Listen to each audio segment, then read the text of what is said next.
Warga di Aceh rekam satu ekor harimau Sumatera liar dari jarak dekat yang melintasi kebun sawit. Tanpa ragu, warga pun bersama-sama mengabadikan peristiwa tersebut. Warga juga sempat merekam ketika harimau beristirahat, diduga setelah menyeberang jalan. Kemunculan harimau yang masuk ke lahan perkebunan kelapa sawit di wilayah Gunung Nyamuk, Desa Simpang, Kecamatan Bakungan Timur, Kabupaten Aceh Selatan, beberapa hari lalu kini viral di media sosial. Saat itu, warga yang hendak memanen kelapa sawit dihebohkan dengan kemunculan harimau yang masuk ke kebun sawit mereka.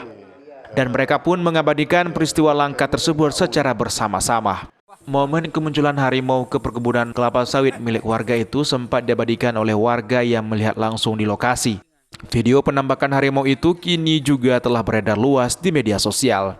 Saat ini pihak Balai Konservasi Sumber Daya Alam atau BKSDA Aceh telah menerjunkan tim untuk melakukan penanganan di lokasi. Dari Kota Banda Aceh, Topan Mustafa, iNews melaporkan.